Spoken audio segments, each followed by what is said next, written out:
Hello YouTube, today I'm back with another video on a topic that in my opinion isn't really talked enough about. I think there's some wrong expectations when people play poker, start playing poker or playing poker. Yeah, I think we should talk about variance and it will help us manage expectations, and I'll show you guys that even a good winning player will still encounter variance, maybe even more than you think. Let's start off with opening Paint.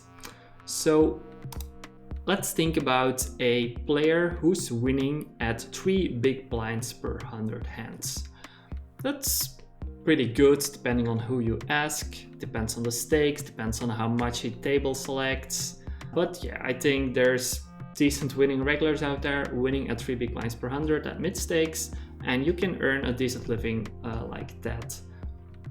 So what we expect when we hear 3 big blinds per 100 is simply this.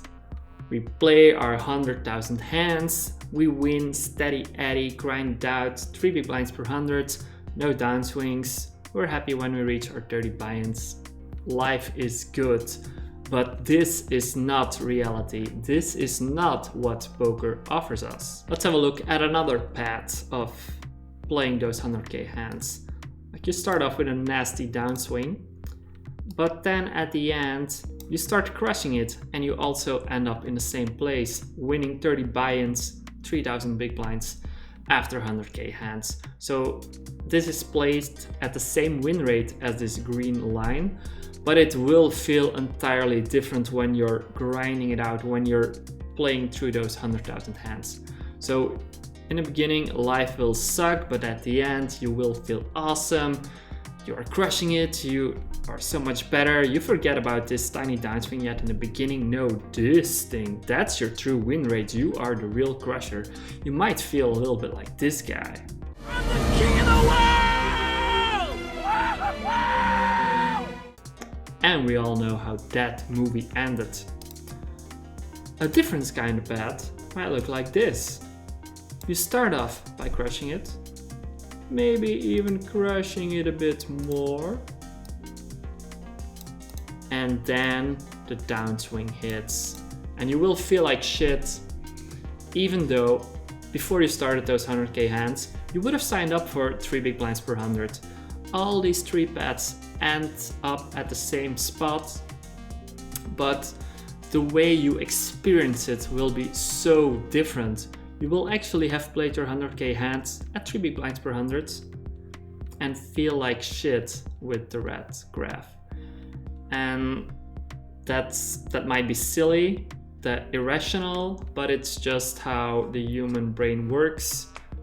It's how you experience those things.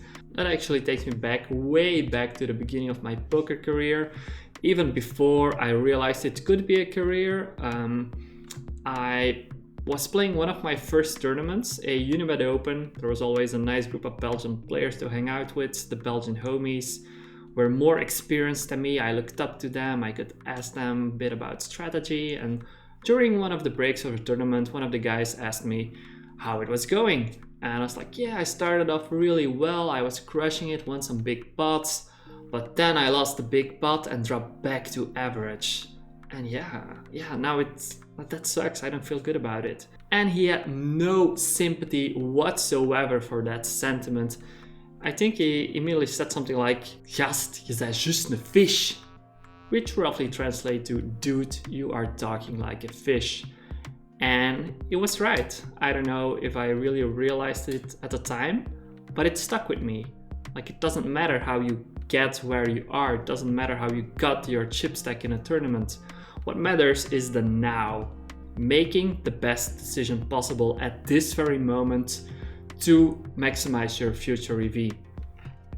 So when we play the game of poker, we feel a different way depending on how the path goes, but occasionally you should zoom out and you realize how silly it can be sometimes. And I think zooming out, looking at the bigger picture, helps you with those emotions at the micro level when you're in there experiencing the hands. So okay, back to cash games. So these are some extreme examples. In reality, it won't look like any of these. It will be something more swingy in between all of this. It will look more like this, where you have some bigger ups and downs, and then there's almost no variance. You forgot variance existed, and then it goes like this, something like that. 3 big blinds per 100 hands over 100k sample sounds nice in theory, and it is good in practice. But you still need to go through all of those hands, and this will go with a lot of ups and downs, swings in money, swings in mood, and that's what makes poker tough sometimes. So let's have a look at a calculating tool that can help us picture some of those swings, the variance you might encounter. The website is at pokerdope.com. I am in no way affiliated with this website. I think it used to be at another site, I'm not really sure. When I forget the URL, I just googled poker variance calculator, and this is where you'll end up. The tool offers more calculations that I'm using here, so I'm just going to use it to show some swings you might encounter. So we're still continuing with our 3 big blinds per 100. I think that's, for my stake, Zoom 500, 3 big blinds per 100 is probably one of the better winning regs. There's gonna be people who crush it harder out there, but maybe they're table selecting more often, not playing all the time in the tougher Zoom pools. But there are also going to be regs who grind it out for 2BB or even less. That's still a nice living. You can play the game professionally like that, but I'll show you what the impact of that lower win rate is later. So we fill out our win rate, 3 big blinds per 100, observed win rate. We're not going to look at that, doesn't really matter for our example. Standard deviation, it's recorded in Hold'em Manager. If Hold'em Manager records that correctly, for me, it's now about 92. I think in the past, a couple of years ago, it used to be lower, more like 80 to 85, if I recall correctly. I think when people started overbetting more, the variance just increases. So there's more money going in all the time, people pushing the small edges. So I think that increases variance and the swings. So this is what I'm at right now. Let's look at a 100k hand sample and calculate. So the tool will run a couple of simulations of a 100k hand sample, and you see that with this input you reach a big variety of outcomes. So this is for a winning regular, winning at 3 big blinds per 100, always playing his A game, his 3 big blinds per 100 game, steady Eddie, grinding, like never having a bad day, just grinding his best game all the time. So this is what he has to go through. So I think most interesting thing for me to look at here is, well, yes, you expect to end up at 3,000 big blinds, but we see the probability of a loss after 100,000 hands, so at the end of this sample, is 15% of the time. And I don't know if everybody realizes this, but this is what you will go through. This is basically what you signed up for, whether you know it or not. Yeah, that's just the reality of poker. But you don't have to grind it out for 3 big blinds per 100 hands. Not necessarily. So let's say you play in softer games, or you just are better than a 3 big blinds player. A win rate of 10 big blinds per 100 at mid stakes is very unrealistic in my opinion, but maybe you can find some softer games. Maybe in some live games, your win rate is just way better. And we immediately see that this reduces our probability of a loss after 100,000 hands to basically 0. So your win rate has a big impact on the swings you will encounter. While increasing your win rate, it's obvious that it's good, but I just want to show you the impact it will have on the swings you encounter. So this is with 10 BB per 100. If we go to 5, we see that, yeah, it has a pretty big impact. Like only 4% of the time we will encounter a loss, But like I said, I think there's regulars out there on my stakes who are grinding it out for 2 BB per 100. This is just so tough to go through. Every 100k hands, if you grind it out with these inputs, you will encounter a losing 100k hands 25% of the time. And yeah, 2 BB per 100, if you grind out a big enough sample, in the end, over a year, it will still be a nice income. It's nice to zoom out and look at the past year and see what you've accomplished. But when you're in there, in the trenches, grinding it out, yeah, you will have to go through some swings and be able to deal with it. So this is when we look at a 100k hand sample. But if you want to think about it from a monthly basis, I don't play 100k hands a month. Let's say even 70k hands. It used to be a lot, but I used to do it every month.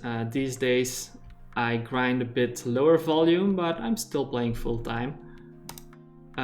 So let's say if you want to look at results on a monthly basis with these inputs, you will have a losing month basically 20% of the time, which is pretty sick. If I look at my poker history, my poker career over the past couple of years, usually I'll have like 2 to 3 losing months as a winning player. So yeah, that's just normal. I have 100k hand stretches where I'm not winning. I will have 150k hand stretches where I'm break even. I will have downswings. I think about 30 to 35 buy-ins are my biggest downswings in my career. That's still fine. Like there's people who go through worse.